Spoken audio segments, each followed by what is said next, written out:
माध्यम जगद्व्यापिनी मीणा पुस्तकधारिणीं अभयराञ्जाड्यान्धकारापहम् हस्ते स्फाटिकमालिकां वेदीं पद्मासने संस्थितां वन्दे तां परमेश्वरीं भगवतीं बुद्धिप्रदां शारदां शब्दब्रह्ममयी चराचरमयी ज्योतिर्मयी वाङ्मयी नित्यानन्दमयी निरञ्जनमयी तत्त्वमयी चिन्मयी तत्त्वातीतमयी परात्परमयी मायामयी श्रीमयी सर्वैश्वर्यमयी सदाशिवमयी श्री शारदा पातुः। प्रेम से बोलिए गरुण भगवान की जय। गरुण उवाच कथिता भवता सम्यक् दानमातुरकालिकं म्रियमाणस्य यत्कृत्यते दानी प्रभो। श्री भगवान उवाच शृणुतार्च प्रोक्ष्यामि देहत्यागस्य तद्विधिं मृता येन विधानेन सद्गतिं यान्ति मानवा कर्मयोगात् तदा देहि मुच्यते न संशयः।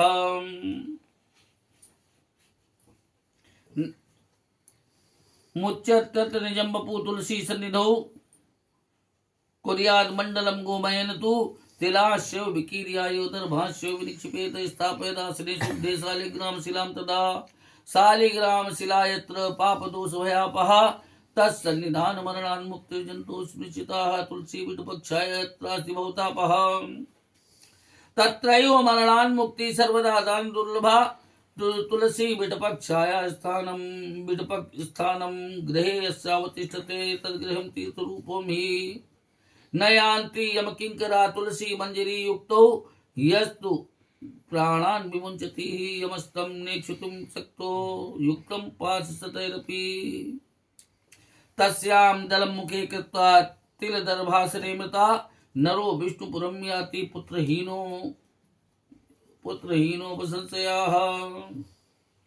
तिला पवित्रास्त्रिविधा दर्भास्य तुलसी तथा निरम निवारयन्ते ते दुर्गतिं यान्तु मातरम् मम स्वेद समुद्भूता यतस्ते पावनस्तिला असुरा दानवा दैत्या विद्रवन्ति दिलेश तथा दर्भा विभूतिर्तार्क्ष्य मम रोग समुद्भव अतस्तत् स्पर्शनादेव स्वर्गं गच्छन्ति मानवाः कुसुमूले स्थितो ब्रह्मा कुसुमध्ये जनार्दना कुशाग्रे शङ्करो देवस् त्रयो देवा कुशे स्थिताः अधकुसुमन्नि मंत्र तुलसी विप्रधेनवा नेतै निर्माल्यतां यान्ति क्रियमाणा पुनः पुनः दर्भा पिण्डेषु निर्माल्या ब्राह्मणा प्रेत भोजने मंत्रा गौ तुलसी नीचे चितायां च हुतासना गोमयोनुलिप्ते तु दर्भास्तरण संकृते भूतले ह्यातुरं कुर्यान् अंतरिक्षं विवर्जयेत।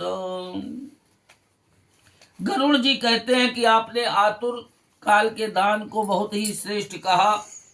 हे प्रभु, मरते हुए प्राणी का जो कृत्य है उसको इस समय आप यथार्थ से कहिए। जब कोई मर रहा हो उसके बाद से ही क्रिया शुरू हो जाती, ये नहीं कि मर जाने के बाद है शुरू। श्री भगवान कहते हैं कि हे गरुड़ सुनो, देह के त्याग के उस विधान को मैं तुमसे कहता हूं कि जिस विधान से मरे हुए मनुष्य सदगति को प्राप्त होते हैं।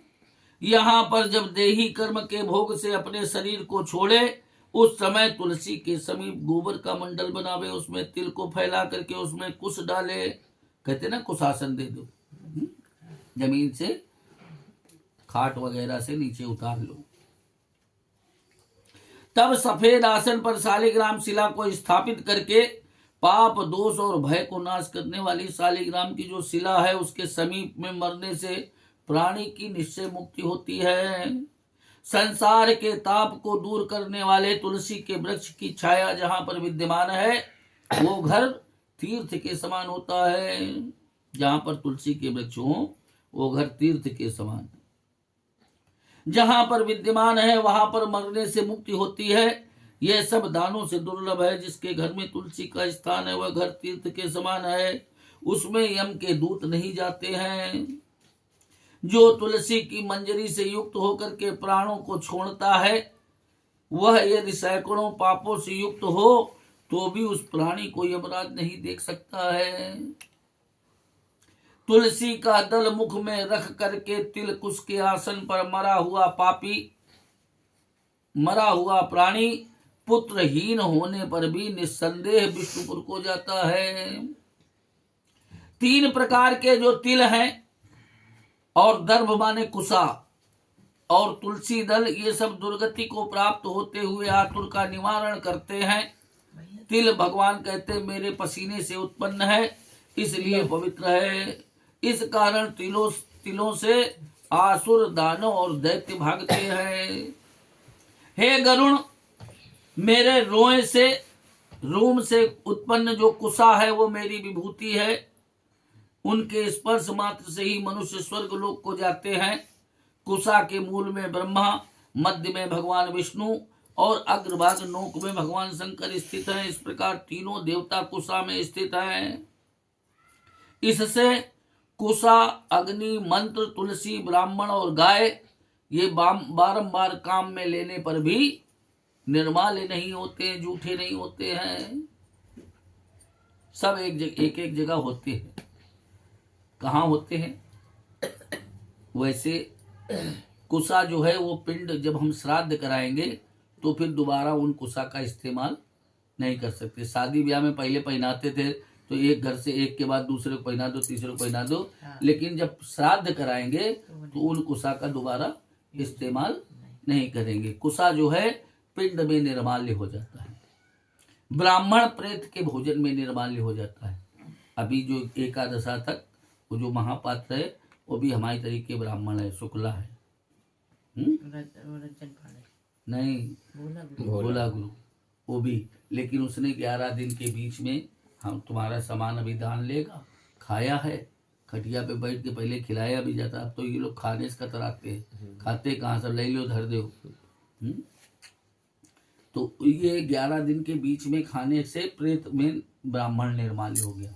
वो माने अब केवल उसी काम में आएंगे, उनसे कोई अन्य पूजा नहीं करा सकते हो। ब्राह्मण प्रेत के भोजन में निर्माल्य होता है। मंत्र, गाय और तुलसी। अगर हम जाकर के किसी नीच के यहाँ, माने जिसको आजकल कहना भी बड़ा गुनाह, अनुसूचित जात जनजाति के यहाँ जाके पूजा करावें तो वेद के मंत्र की जो ताकत है वो कम हो जाएगी, क्षमता कम हो जाएगी।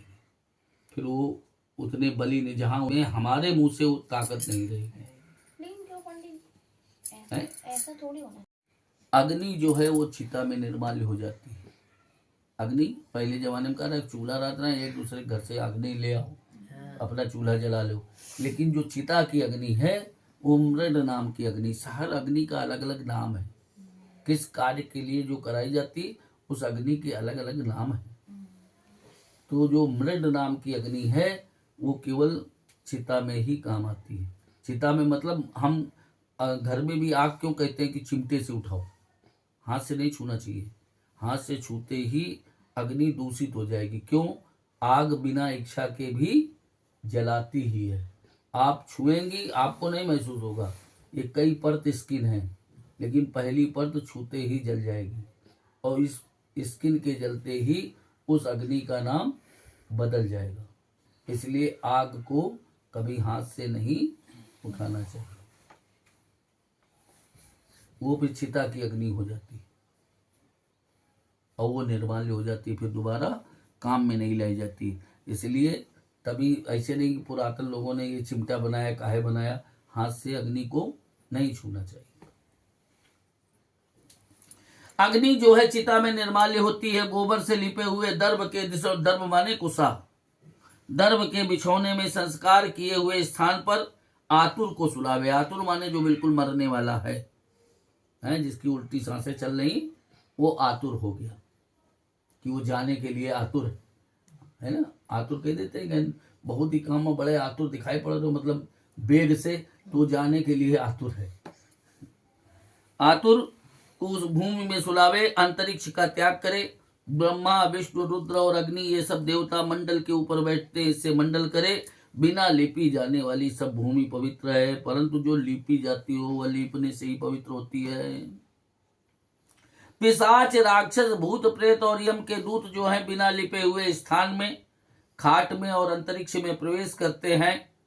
राक्षसास पिशाच भूता प्रेत यमानुगा अलिप्त देशे खट्वायम अंतरिक्षे विसन्ति च अग्निहोत्रम श्राद्धं च ब्रह्म भोज्यम सुरार्चनम मंडलेन बिना भूम्याद आतुरम नैव कारयेत लिप्या भूम्यामतः कृत्वा स्वर्णम रत्न मुखे क्षिपेत विष्णु पादोदकम दद्यात् ग्राम स्वरूपणा शालिग्राम शिला तो यम या पिबेत बिंदु मात्रकम स सर्व पाप निर्मुक्तो वैकुंठ भवनम व्रजेत ततो गंगा जलम दद्यान महापातकनाशनम सर्वतीर्थ स्नानम दान पुण्य फलप्रदम चांद्रायणम चरेद्यस्तु सहस्रम काय शोधनम पिबेद्यश्चैव गंगाम भाग समोस्याता मुभावे अग्नि प्राप यथा तार्क्ष्य तूल राशि विनश्यति यथा गंगाम्बुपानेन पातकं भस्मसात् भवेत् यस्तु सूर्यांशु संतप्तं गंगायां शैलं पिबेत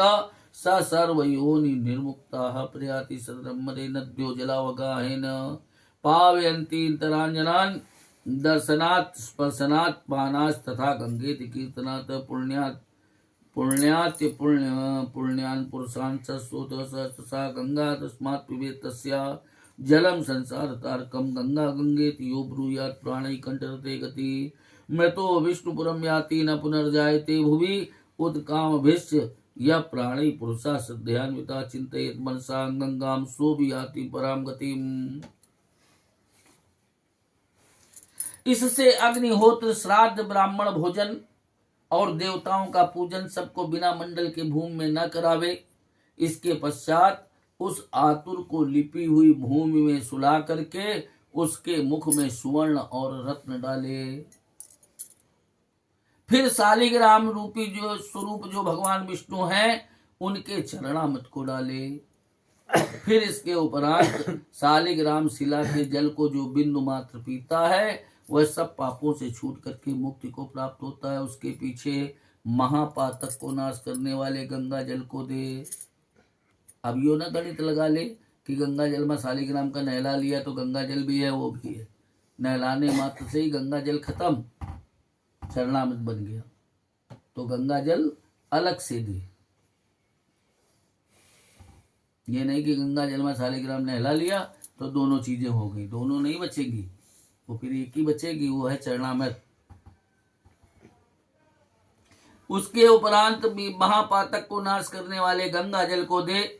वह गंगा जल सब तीर्थों में किए हुए स्नान दान से जो पुण्य होते हैं उनके फल को देने वाला है। जो काया शरीर को शुद्ध करने वाले 1000 चांद्रायण व्रत करता है वह और जो नित्य गंगा जल पीता है ये दोनों बराबर कहे गए हैं।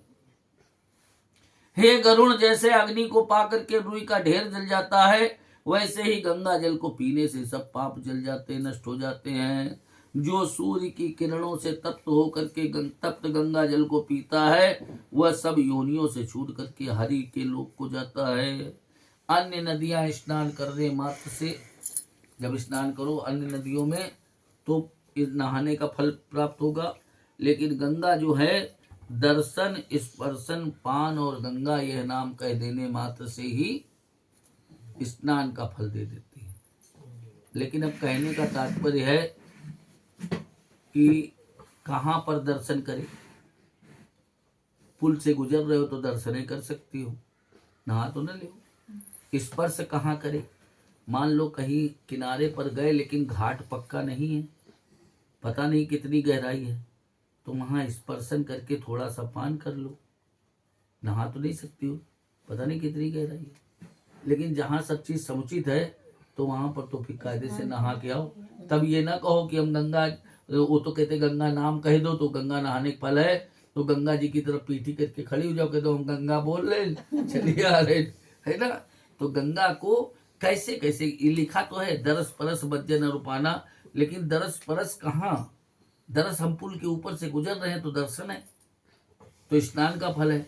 हम यहाँ से 1000 किलोमीटर दूर हैं तो वहां गंगा यह नाम केवल बोल देंगे नहाते समय तो गंगा जल से ही नहाने का फल है। लेकिन अब गंगा के किनारे खड़े हो, समुचित घाट हो, अवन के दो हम पीछे मुड़ करके केवल गंगा यह नाम बोले दे रहे तो नहीं। जहां घाट समुचित नहीं वहां स्पर्श और पान कर ले, जरा सा पी ले, और जहां घाट समुचित है वहां स्नान करे। और जहां पुल से गुजर रहे हो तो कूद के तो नहाइयो ना, गाड़ी से चलती, तो वहां दर्शन मात्र से फल है नहाने का। ऐसे ही तो गंगा दर्शन स्पर्शन और पान कर लेने मात्र से और गंगा यह नाम कह देने मात्र से, गंगा स्नान का फल मिल प्राप्त जाता। हो जाता है।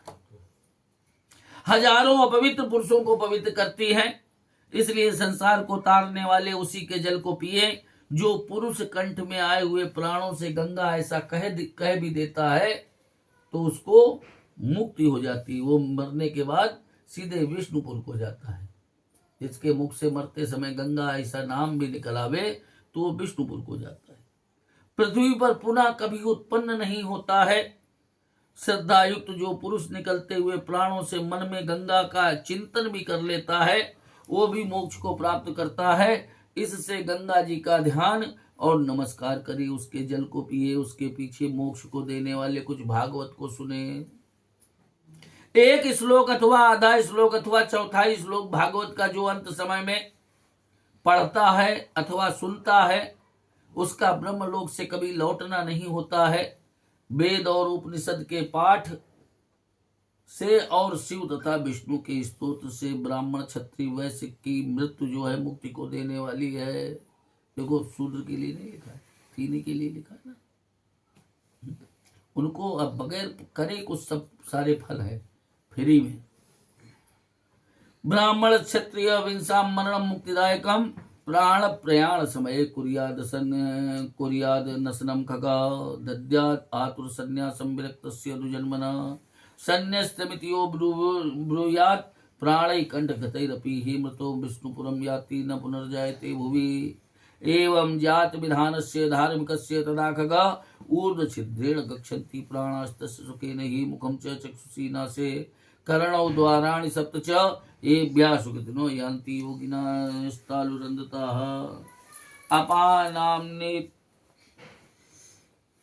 अपानां मिलित प्राणो यदा हि भवता पृथक् सूक्ष्मी भूत्वा तदा वायुर्विनिष्क्रामति पुत्तलात्। शरीरं पत्ते पश्चात् निर्गते मारुतीश्वरे कालाहतं पदेत्येव निराधारो यमद्रुमाः निश्चितेष्टं शारीरं प्राणमुक्ते जुगुप्सुतम् अस्पृश्य जायते सद्यो दुर्गन्धं सर्वनिन्दितम्। त्रिधावस्था शरीरस्य क्रमवेद भस्मरूपता किं गर्वः क्रीते देहे क्षण विध्वंस भिन्नरैः। जो मरने के समय अनशन व्रत करे अर्थात कुछ न खावे, विरक्ता दुजन्मा को आतुर संन्यास दे देवे। जो मरते समय केवल मुंह से बोल दे कि मैंने संन्यास लिया या उसके कान में बोलो तो उसके मन में फिर धारणा जगे कि मैंने आतुर संन्यास लिया तो इतने मात्र से ही वो मुक्त हो जाता है। जो कंठ में आए हुए प्राणों से मैंने संन्यास लिया ऐसा कहता है वो मर करके विष्णु लोक को जाता है, भूमि पर पुनः कभी उत्पन्न नहीं होता है। इस प्रकार आतुर कार्य किए हुए धर्मात्मा पुरुष के प्राण सुख से ऊपर के छिद्रों से होकर के निकलते हैं। मुख, आंख, नाक और दोनों कान इन 7 द्वारों से होकर के सुकृति लोग प्राण छोड़ते हैं। योगी लोग तालु के छिद्र से प्राण छोड़ते हैं। मिले हुए प्राण जब अपान से जुदा होते हैं तब वायु सूक्ष्म पुत्तल से निकल जाता है। इस प्रकार काल से आहत शरीर ईश्वर रूपी वायु के निकल जाने पर वृक्ष के समान निराधार होकर के गिर जाता है। प्राणों से छूट करके शरीर जो है चेष्टाहीन, जुगुप्सित, अस्पृश्य और शीघ्र ही दुर्गंध युक्त और निंदित हो जाता है। शरीर की अवस्था क्रम, विष्ठा और भस्म रूप से 3 प्रकार की होती है। तो शरीर कैसे नष्ट होगा? या तो कीड़े पड़ के नष्ट होगा, या तो विष्ठा मिट्टी हो जाएगा। तो कैसे होगा? पानी में डाल दोगे तो कीड़े पड़ेंगे, फिर वही कीड़े पहले शरीर को खाएंगे, फिर वो कीड़े एक दूसरे को खा जाएंगे। तो कैसे नष्ट होगा? कीड़े बन के। दूसरा जमीन में गाड़ देंगे तो मिट्टी में फिर वो धीरे धीरे गलता हुआ मिट्टी बन जाएगा। तीसरा स्वरूप क्या है? भस्म स्वरूप है। भस्म स्वरूप हम लोग क्यों करते हैं कि जो 10 प्रकार की वायु है शरीर में, ये जो ममियाँ रखी भाई हैं मिस्र आदि में, तो ये क्यों रखी है? इनको कैसे रखा है? इनको लेप लगा दिया है।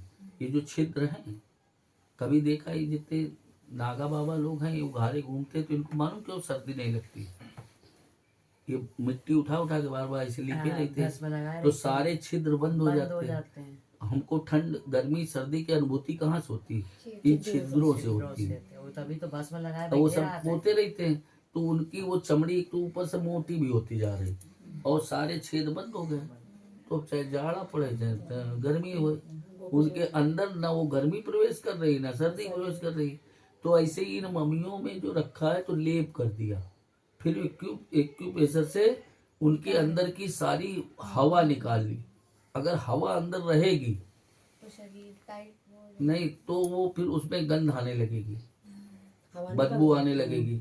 तो एक्यूप्रेशर से उनके मुंह से नाक के छिद्रों से सब बंद करते हुए वो सब हवा निकाल ली और उसके बाद उसको भी टेप लगा के रख दिया। तो हजारों साल से वो सुरक्षित रखी, वो शरीर कहीं खराब नहीं होगा, नहीं। तो लेकिन हम लोग क्यों कर देते हैं भस्मीभूत? क्योंकि जो धनंजय नाम की वायु है उसको भी हमको बाद में भी जो सर है उसको फोड़ना पड़ता है, कपाल क्रिया करनी पड़ती है। क्यों? इसके अंदर जो गोलाई है उसके अंदर वो हवा भरी रह जाएगी, तो उसको बाद में कहते हैं कपाल क्रिया कर दो। बाकी सब हड्डियों से तो निकल गई हवा, लेकिन वो धनंजय नाम की वायु अभी यहाँ पर भरी भई तो जलता नहीं है। मस्त। खोपड़ी जब तक पूरी जल के चूरा नहीं होगी, अगर गोल भरी है तो उसके अंदर तो हवा रहेगी। जब हवा हम उसके अंदर से निकालेंगे, हम एक लिफाफे में सामान भरते हैं लेकिन उसके साथ भी हवा होती कि नहीं होती? देखती हो आजकल कैसे वैक्यूम से निकाल करके तब उसके बाद पैक कर देते हैं कि चाहे जितने दिन रखी रहे ये चीज खराब नहीं होगी। तो वैसे उस शरीर से भी वो जो धनंजय नाम की वायु है उसको निकालने का हमारे पास तरीका क्या कि सबसे पहले पांचों जो पंचभूत हैं पांचों अपने अपने स्थान में चले जाएं। जमीन में भी गाड़ देंगे तो हवा बनी रहेगी उसके अंदर, लाख वो मिट्टी में है हवा बनी रहेगी, धीरे धीरे गलेगी। जल में भी छोड़ देंगे तो जल तो भरा ही है, हवा तब भी उसके अंदर भरी रहेगी, जिसके कारण वो थोड़े दिन बाद उतर आ जाएगा, उतर आने लगेगा क्योंकि हवा है उसके अंदर। जब कभी नष्ट होगी तो टाइम लगेगा। हम लोग स्वयं भस्मीभूत जल्दी हो जाए, पांचों तत्वों में विलीन हो जाए, इसलिए बाद में कपाल क्रिया भी कर देते हैं कि वो पांचवा तत्व जो वायु का रह गया वो भी उसमें विलीन हो जाए। इसलिए हम सब लोग तक्षण वाला काम करते हैं कि जला के भस्म स्वरूप कर दो। लकड़ी 5 मन 7 मन लगती है, लेकिन शरीर के अगर पूरा जला के मिट्टी में राख इकट्ठा करोगे तो कितनी होगी? 1 मुट्ठी होगी। अगर पूरी तरीके से भस्मीभूत हो जाए, आजकल इलेक्ट्रिक वाले में डालिए तो मैं देख लो भाई कितनी जल्दी जरा सी राख आती नीचे। कोरोना हुआ तो सब इलेक्ट्रिक से तो हुई रहा ना। बात बताए तो भस्म स्वरूप कर देते हैं हम लोग तक्षण में कि पांचों तत्वों में विलीन करने वाली प्रक्रिया हम लोग सनातन धर्म में अपनाएं, ना कि अन्य लोगों की भांति जमीन में गाड़ना या जल में। सन्यासियों को केवल जल में प्रवाहित लिखा गया है, उनको भी जमीन में गाड़ना। क्यों? वह अपनी क्रिया एक बार कर चुके होते हैं, इसलिए दोबारा उनको अग्नि दिखाई नहीं जाती। दंडी स्वामी यज्ञ अग्नि के समीप नहीं जाएगा। आश्रम में रहता है तो ब्रह्मचारी बना के दे तो खा ले, वो अग्नि स्वयं जला के बना नहीं सकता, कुछ बना है उसको। तो अपना कहा तो गिने चुने सन्यासी हैं जो दिखते हैं कि वो कैसे आते हैं। हमारे यहाँ यज्ञ में आते थे, त्यागी जी थे, ब्रह्मलीन हो गए, लेकिन पता लगा जिस दिन अग्नि प्रवेश होना था उस दिन उन्होंने कहा मेरे आश्रम मुझको भिजवाओ। क्यों? अब यहाँ अग्नि का प्रवेश हो जाएगा, अब हम तुम्हारी यज्ञशाला में नहीं आ सकते हैं।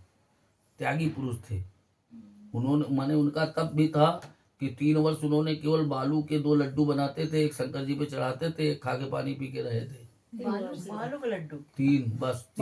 हाँ, क्या कि बहुत गिने चुने तपोनिष्ठ मिले, लेकिन उनका जीते जी की ब्राह्मण के घर की गाय उसके यहाँ के दूध से बनी, अगर उनको दूध वगैरह दे दो तो ले लेंगे, नहीं अन्यथा तो अन्न तो छोड़े ही थे कि वो दूध भी लेंगे तो वो भी किसी ब्राह्मण के घर की गाय पली होगी तो वही लेते थे, तो वो तप था उनका। लेकिन बालू तो अभी भी जो वो खत्म जल के साथ ऐसे पी लेते थे। बहुत बिठूर पटकईपुर में आश्रम था उनका, भंडारा भी होता उनका। जो दिव्य है उनके यजमान बहुत नहीं जानते, शिष्य नहीं। हमारी माता जी को 14-15 साल पीछे पड़ी रही। और जाने के 2 वर्ष पहले केवल गुरु दीक्षा दी थी, वो भी कहा कि पहले पिताजी को बुलवाया तब कि उनको देंगे, वो तुम्हें देंगे।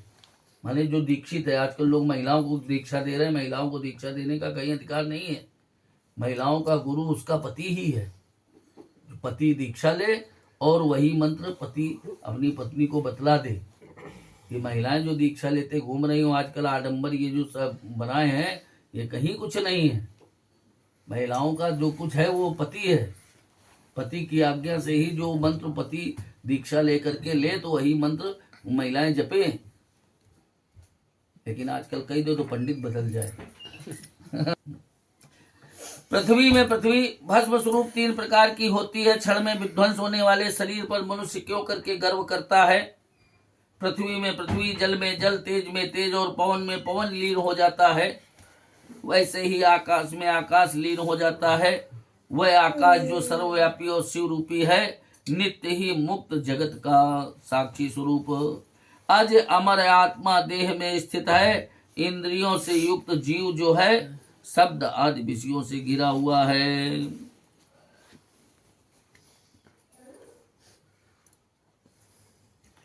घिरा हुआ काम, रोग आदि तथा कर्म कोश से युक्त होकर के, पुण्य की चाहना से युक्त होकर के, अपने कर्म से बनाए हुए नवीन देह में, जैसे घर जल जाने पर कोई घर वाला दूसरे घर में प्रवेश करता है, वैसे ही यह आत्मा जो है वैसे ही दूसरे शरीर में प्रविष्ट हो जाती है।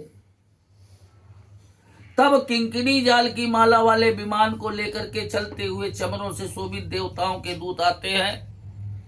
तदा विमान मादाय किंकिणी जाल मालियत आयांति देवदूताश्य लक्षसार चामर शोभिता धर्म तत्व विदा प्राज्ञा सदा धार्मिक वल्लभा तदैनम कृत्य कृत्यम स्वर विमानेन नयन्ते सुदिव्य देहो विरजाम्बर सृक् सुवर्ण रत्नाभरण रूपेता दान प्रभावा समहानुभावा प्राप्नोति नाकम स्वरूप पूज्यमान।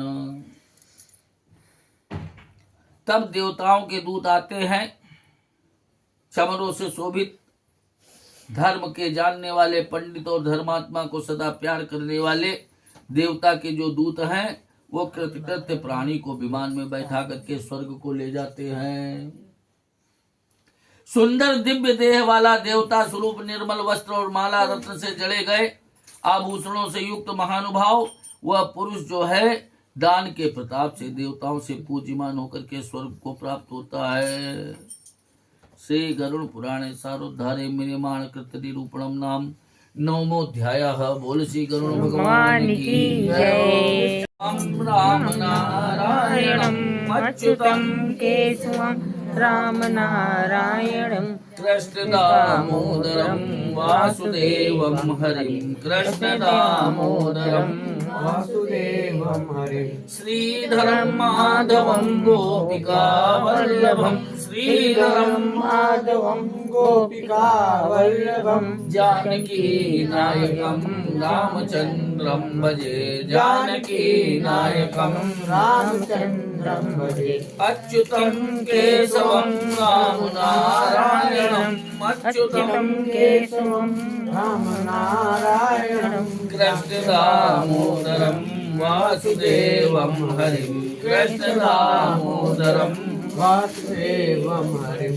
श्रीधरं माधवं गोपिका वल्लभं श्रीधरं माधवं गोपिका वल्लभं जानकी नायकं रामचन्द्रं भजे जानकी नायकं रामचन्द्रं भजे। गोविंद मेरी यह प्रार्थना है, गोविंद मेरी यह प्रार्थना है, भूलो न मैं नाम कभी तुम्हारा, भूलो न मैं नाम कभी तुम्हारा, निष्काम होके दिन रात गाऊं, निष्काम होके दिन रात गाऊं, गोविंद दामोदर माधवेति, गोविंद दामोदर माधवेति, गोविंद दामोदर माधवेति, गोविंद दामोदर माधवेति। हे कृष्ण हे यादव हे सखेती, हे कृष्ण हे यादव हे सखेती। देहांत काले तुम सामने हो, देहांत काले तुम साथ में हो, बंसी बजाते मन को लुभाते, बंसी बजाते मन को लुभाते। गाता यही मैं तननाथ त्यागूं, गाता यही मैं तननाथ त्यागूं, गोविंद दामोदर माधवेति, गोविंद दामोदर माधवेति, गोविंद दामोदर माधवेति, गोविंद दामोदर माधवेति। हे कृष्ण हे यादव हे सखेती, हे कृष्ण हे यादव हे सखेती। सोचो जरा तो मन में विचारो, सोचो जरा तो मन में विचारो, क्या साथ लाए क्या ले चलोगे, क्या साथ लाए क्या ले चलोगे। जावे यही साथ सदा पुकारो, जावे यही साथ सदा पुकारो, गोविंद दामोदर माधवेति, गोविंद दामोदर माधवेति, गोविंद दामोदर माधवेति, गोविंद दामोदर माधवेति। हे कृष्ण हे यादव हे सखेती, हे कृष्ण हे यादव हे सखेती। नाता भला क्या जग से तुम्हारा, नाता भला क्या जग से तुम्हारा, आए यहाँ क्यों क्या कर रहे हो, आए यहाँ क्या क्यों रहे हो। सोचो विचारो हरि को पुकारो, सोचो विचारो हरि को पुकारो, गोविंद दामोदर माधवेति, गोविंद दामोदर माधवेति, गोविंद दामोदर माधवेति, गोविंद दामोदर माधवेति। हे कृष्ण हे यादव हे सखेती, हे कृष्ण हे यादव हे सखेती। सच्चे सखा है हरि हमारे, सच्चे सखा है हरि हमारे, माता पिता शील सुबंधु प्यारे, माता पिता शील सुबंधु प्यारे। भूलो न भाई दिन रात गाओ, भूलो न भाई दिन रात गाओ, गोविंद दामोदर माधवेति, गोविंद दामोदर माधवेति, गोविंद दामोदर माधवेति, गोविंद दामोदर माधवेति। हे कृष्ण हे यादव हे सखेती, हे कृष्ण हे यादव हे सखेती। प्रेम से बोलिए श्री कृष्ण भगवान की जय। भगवान की जय।